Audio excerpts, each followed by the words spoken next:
Bismillahirrahmanirrahim. Assalamualaikum warahmatullahi wabarakatuh dan salam sejahtera. Dalam video ini kami dari kumpulan pembentangan 6 yang akan membentang satu tajuk yang diberi tajuk komunikasi interpersonal sebagai strategi dakwah Rasulullah SAW. Baik, Bismillahirrahmanirrahim. Nama diberi Muhammad Fazrullah bin Muhammad Zaini, nombor metrik I20104656.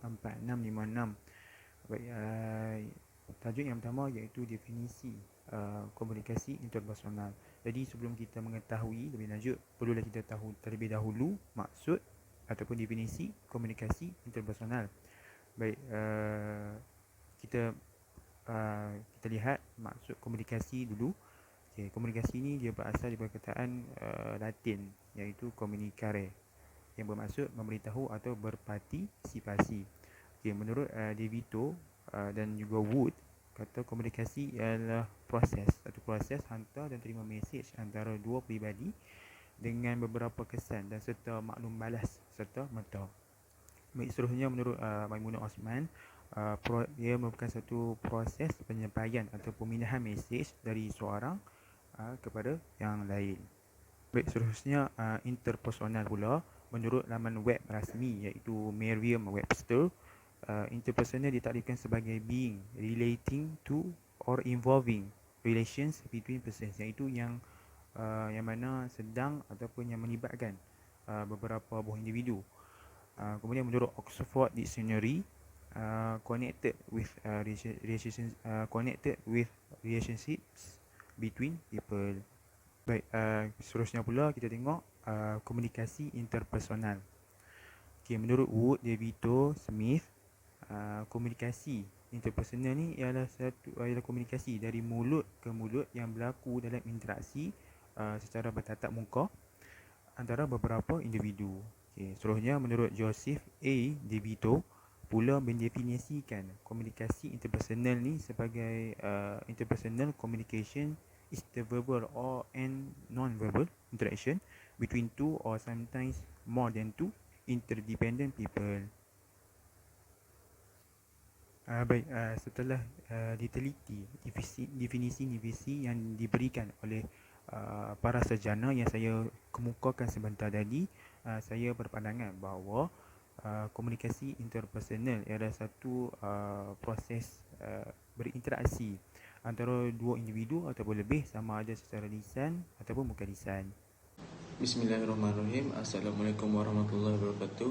Okey, kita masuk pula kepada adab Nabi Muhammad SAW ketika berkomunikasi.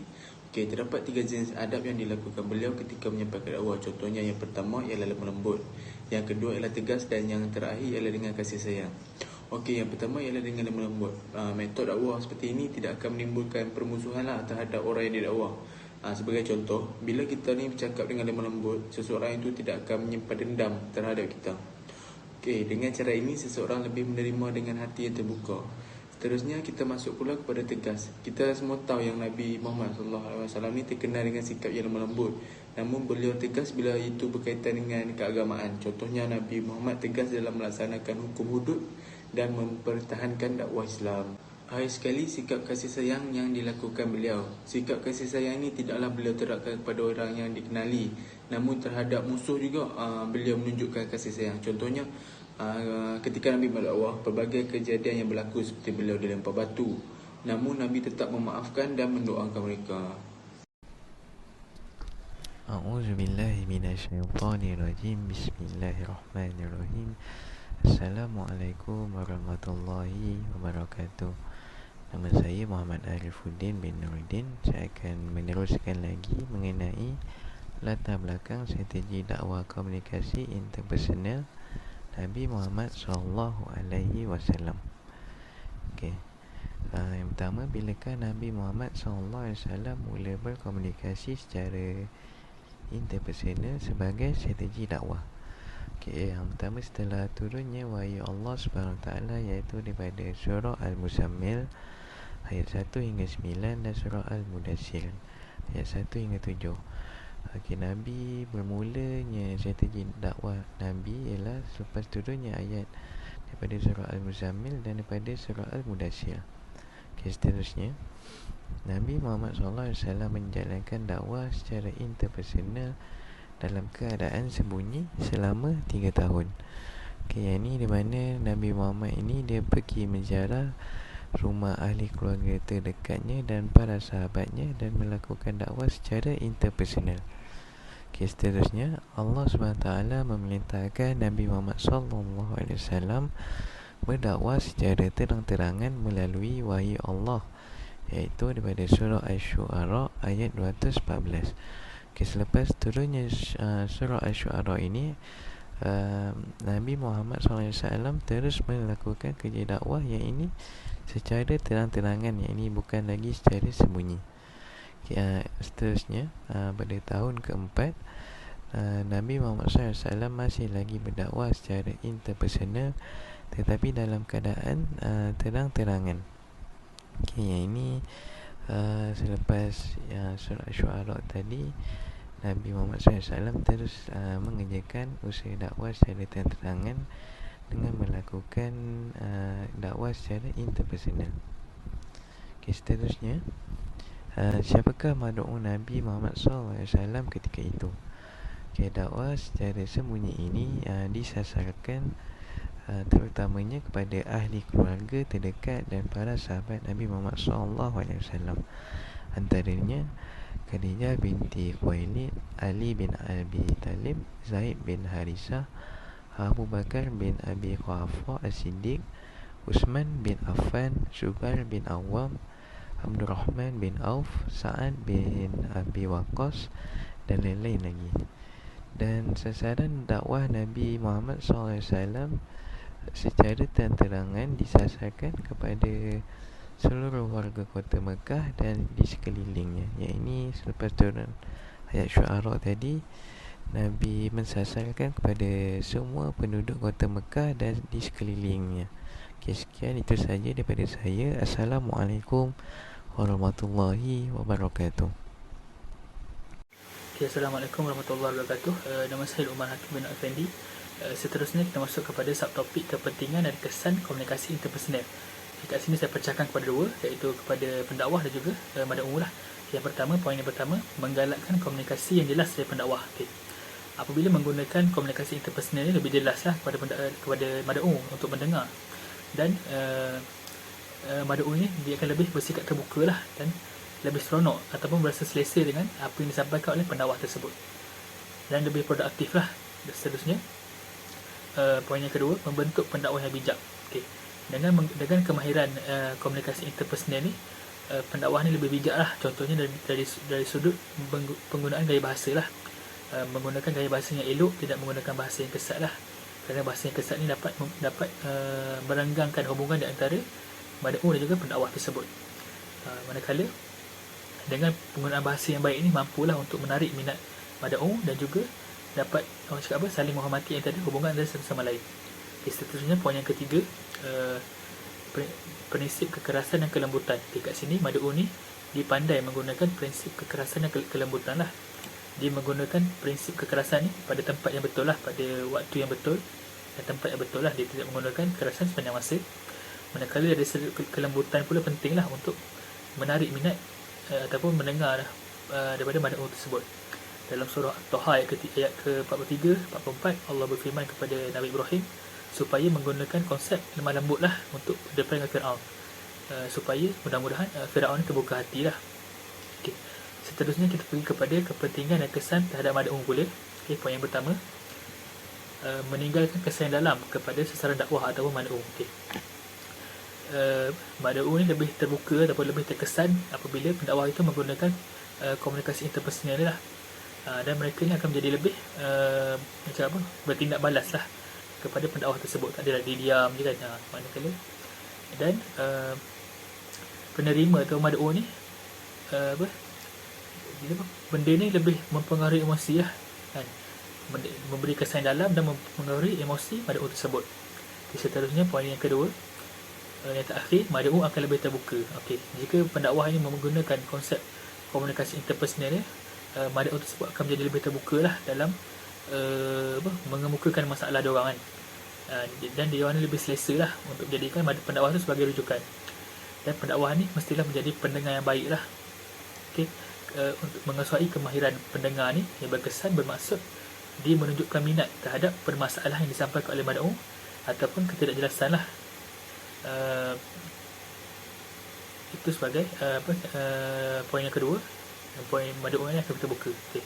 Kesimpulan kat sini, konsep komunikasi interpersonal sangat penting lah. Dia sama juga macam konsep kemahiran insan yang lain, dan yang perlu dipelajari dan dikuasai lah.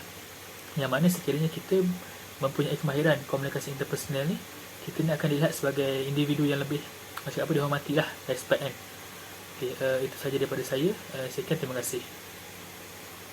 Bismillahirrahmanirrahim. Assalamualaikum warahmatullahi wabarakatuh. Nama saya Muhammad Ali Faiqan bin Hisham, I1910320, akan meneruskan perbincangan berkaitan dengan topik kami, iaitu komunikasi interpersonal. Saya akan membentangkan berkaitan dengan jemaah tabligh. Apa kaitannya dengan komunikasi interpersonal ni? Okey, sebelum tu, jemaah tabligh merupakan satu gerakan mubalik Islam yang bertujuan untuk mengajak umat manusia kembali ke ajaran Islam yang menyeluruh. Maksudnya gerakan mubalik Islam maksudnya mengajak kepada ke arah kebaikan, khusus kepada umat Islam. Tapi gerakan ini dia tidak terbatas kepada umat Islam, tetapi dia mengajak kepada berdakwah tentang agama Islam, tidak mengikut agama. Maksudnya semua agama dia akan berdakwah. Kemudian munculnya gerakan ini berpunca daripada Maulana Muhammad Ilyas yang melihat pelbagai masalah timbul berkaitan dengan aktiviti keagamaan di India. Maksudnya jemaah tabligh ini dia muncul buat pertama kalinya di India. Kemudian tujuan beliau menubuhkan membalik jemaah tabligh ini, iaitu ingin meningkatkan keimanan dan mengajarkan tentang identiti Islam yang sebenar. Maksudnya pada ketika itu di India banyaklah perkara-perkara agama Islam yang bertentangan dengan agama Islam yang sebenar. Kemudian sedikit sejarah perkembangan jemaah tabligh ini. Tentunya ia diteruskan oleh Maulana Muhammad Ilyas pada tahun 1927 di Mewat, sebuah wilayah di negeri India. Maksudnya di Mewat di India. Kemudian lebih kurang 2 dekad jemaah tabligh ini berjaya disebarkan seluruh Asia. Maksudnya dia mengambil masa dalam 2 dekad. Jemaah tabligh ini dapat disebarkan di seluruh Asia Selatan. Seterusnya dia berkembanglah di seluruh dunia, sehinggalah ada di Malaysia ni. Okey, kemudian kita teruskan kepada sejarah perkembangan jemaah tabligh di Malaysia. Okey, jemaah tabligh di Malaysia ni ia muncul dan mula berkembang pada tahun 1910-an, iaitu dikembangkan oleh golongan India Muslim yang diasaskan oleh Maulana Abu Malik Madani.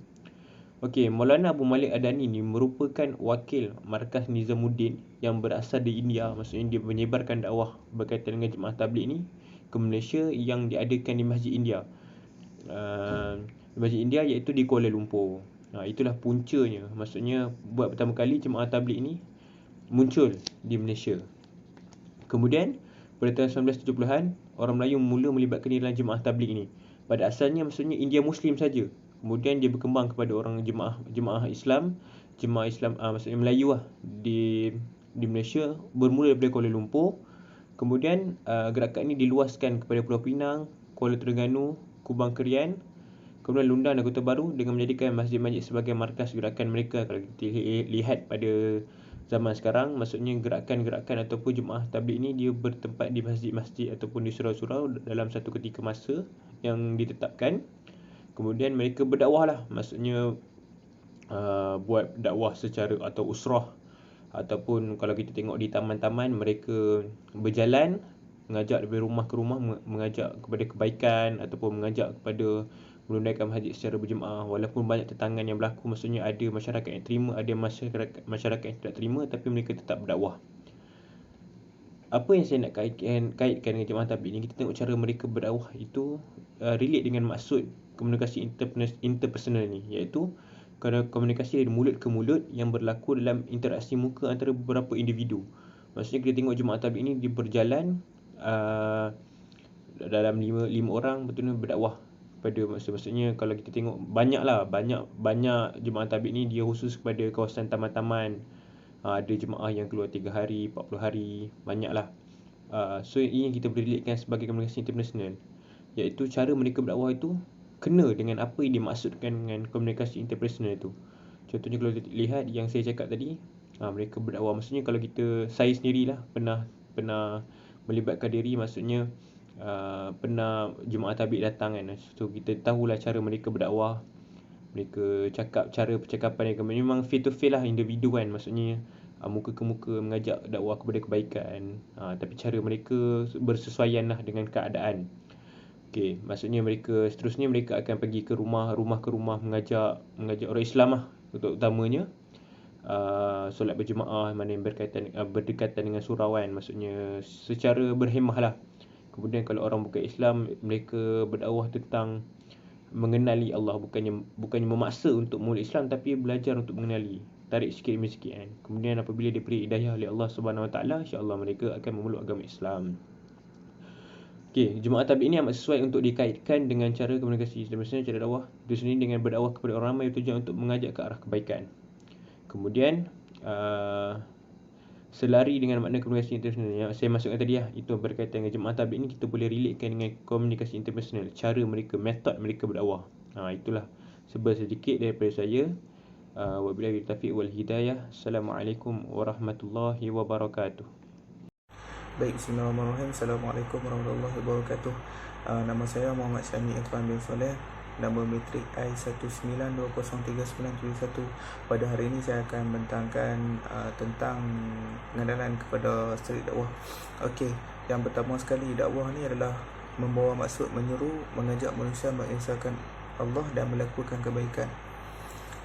Dakwah ini juga boleh diertikan sebagai menyampaikan kebenaran kepada golongan yang bukan Islam. Dalam melaksanakan dakwah, pendakwah atau masyarakat perlu melakukannya dengan cara yang kreatif dan bersesuaian dengan keadaan setempat. Maksud kata kat sini, dalam berdakwah ni kita kena tengok pada kesesuaian tempat. Sebabnya kita nak berdakwah bukannya orang kata apa, bukannya secara melulu. Selalunya kita perlu, orang kata apa, ada strategi kita nak atau macam mana kita nak berdakwah kepada orang yang bukan Islam macam ni. So kita kena ada planning kita lah. Okey, sebenarnya bila mana kita memahami konsep dakwah yang Rasulullah SAW bawa, ianya mampu menjadikan seorang tu faham akan kepentingan menyampaikan kebenaran Islam kepada golongan bukan Islam. Maksudnya bila kita sampaikan satu benda tu kepada orang yang bukan Islam, maksud mereka akan tertarik dengan dakwah kita. Okey, seterusnya dapat dilihat banyak pihak telah menjalani aktiviti street dakwah ni ataupun dakwah jalanan. Jika kembali kepada zaman sejarah kegemilangan Rasulullah SAW, dakwah jalanan ni telah dilakukan terlebih dahulu oleh baginda Nabi SAW. Baginda menyampaikan kebenaran Islam di depan Kaabah dan menyantuni masyarakat di jalanan tanpa berputus asa. Melalui pendekatan dakwah jalanan ni, ramai masyarakat pada ketika itu menerima Islam walaupun terpaksa menghadapi cabaran penentangan yang sangat hebat. Maksudnya pada zaman tu ialah pada zaman Rasulullah, sebagaimana yang kita tahu, banyak sangat penentangan yang berlaku, antaranya penentangan daripada orang-orang musyrik dan orang-orang kafir kan. Mereka serang orang-orang Islam ni sebabnya menerima dakwah daripada Rasulullah SAW. Benda tu adalah satu cabaran yang Rasulullah perlu hadap pada zaman tu. Okey, mengambil pendekatan yang sama seperti yang dilakukan oleh Rasulullah SAW, iaitu dakwah jalanan atau lebih dikenali sebagai syariat dakwah, ialah telah disesuaikan dengan keadaan di negara ni. Maksudnya bila kita ambil balik iktibar daripada apa yang berlaku pada zaman Rasulullah SAW, pada zaman law ni kita boleh lakukan dengan cara street dakwah lah kan, dakwah jalanan. Langkah mengadakan street dakwah ni mampu mendekati mereka-mereka yang ingin mendapatkan mesej Islam tetapi malu atau takut untuk ke masjid dan surau. Maksudnya cara ni adalah yang lebih baik lah, sebabnya pendekatan ni lebih orang kata fleksibel lah orang kata kan. Sebabnya dia boleh dilakukan di mana-mana tempat, tapi tengok pada tempat lah kan. Boleh dilakukan pada mana-mana tempat dan juga pada bila-bila masa. Sebabnya ada setengah orang nak tahu pasal Islam tapi dia malu nak cakap, ataupun dia malu, contohlah macam yalah kalau sebut pasal Islam je nak kena pergi surau, nak kena pergi masjid kan. Tapi zaman law ni kita boleh orang kata apa, ubah cara tu dengan cara ni lah, cara street dakwah ni kan. Okey, aktiviti street dakwah ni juga boleh dilakukan di kawasan yang boleh orang kata dikategorikan sebagai kawasan yang panas, iaitu kawasan yang menjadi tumpuan masyarakat bukan Islam maupun bukan Islam. Melalui street dakwah ni juga boleh dapat bahan mesej Islam sebanyak 20,000 orang telah berjaya disantuni, dan terdapat di antara mereka yang berminat dengan Islam dan memilih agama Islam ni sebagai kepercayaan mereka. Okey, melalui street dakwah ni juga kita telah dapat lihat bahawa masyarakat Islam juga mempunyai kekeliruan tentang agama Islam itu sendiri. Hasil daripada dakwah tidak akan membuatkan seorang yang telah kembali kepada fitrah untuk menjadi Muslim yang sebenar-benarnya. Tarbiyah dan bimbingan secara berterusan perlu dilakukan kepada mereka, dan ini adalah tanggungjawab setiap Muslim di dunia ini. Maksudnya kat sini tarbiyah yang berterusan, maksudnya tarbiyah yang orang kata macam kita ni istiqamah lah, istiqamah dalam melakukan tarbiyah ni. Sebabnya bukannya senang kita nak lakukan dakwah secara, bagi saya open lah, orang kata secara terbuka ni adalah satu cabaran yang paling besar. Cabarannya di mana kita perlu sabar dalam kita nak menghadapi sesuatu, mungkin satu ancaman ataupun sesuatu penentangan mungkin.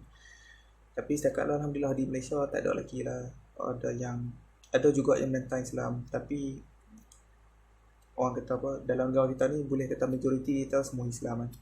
So kita tak, orang kata apa, macam orang Kedah kata, tak kalut lah untuk kita nak bagi pendekatan secara meluas, secara dekat kepada orang yang bukan Islam. Sebabnya mereka ni pun nak tahu juga pasal Islam. So kita sebagai Islam, kita perlu terangkan apa yang kita tahu pasal Islam, apa yang ada dalam agama Islam. Jadi setakat itu saja pembincangan daripada saya. Assalamualaikum warahmatullahi wabarakatuh. Untuk kesimpulan, apa yang kita boleh simpulkan daripada perbincangan ini iaitu komunikasi intersebenar sebenarnya merupakan satu warisan daripada Nabi-Nabi dan Rasul-Rasul yang terdahulu sebelum Rasulullah SAW. Kalau kita tengok, kalau kita lihat ya, dalam Al-Quran sendiri, seperti mana kisah Nabi Musa ketika berhadapan dengan Fir'aun yang mengaku sebagai Tuhan. Kemudian kita tengok dialog Nabi Ibrahim AS dengan bapanya sendiri, iaitu berdialog. Jadi sebenarnya perkara ini sebenarnya dah lama dah, yang kemudian datangnya Rasulullah SAW meneruskan legasi mereka, menyampaikan agama Islam, dan juga Nabi juga mengaplikasikan komunikasi interpersonal ni kepada sasaran dakwah baginda, dimulai dengan keluarga beliau sendiri secara senyap, kemudian secara terbuka kepada penduduk kota Mekah.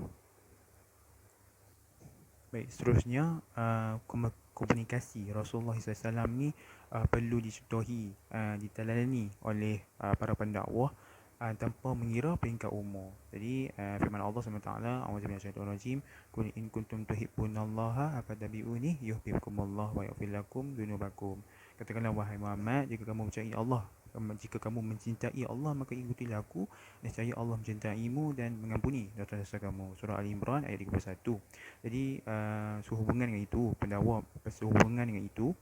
pendakwah mestilah mengetahui selok belok bagaimana Rasulullah SAW berkomunikasi terhadap beberapa golongan seperti kanak-kanak, pemuda-pemudi dan juga orang tua, seperti mana kisah-kisah yang masyhur Kisah-kisah yang masyhur, misalnya Rasulullah bergurau senda dengan Abu Umay, apa yang dilakukan oleh Burung Nughair dan sebagainya. Dan akhir sekali, seorang pendakwah itu harusnya berkomunikasi dengan budi bahasa yang baik, menjaga adab dan tata susila sebagaimana Rasulullah SAW. Jadi apabila mad'u menolak ataupun sasaran dakwah yang kita dakwah itu menolak dakwah kita dengan kata-kata yang kasar, jadi kita perlulah sebagai seorang dai, kita perlulah bersabar dan membalas ucapan yang kasar itu dengan ucapan yang baik, dengan ungkapan yang baik. Jadi ketahuilah ia merupakan sunnatullah daripada para nabi dan juga para rasul yang terdahulu, yang mana mereka pun tidak akan terlepas daripada ujian sebegini, yang mana ujian para nabi dan rasul yang mereka lalui terdahulu adalah lebih berat daripada kita lalui. Jadi sekian itu saja daripada kami. Terima kasih kerana menonton dan mendengar. Assalamualaikum warahmatullahi wabarakatuh.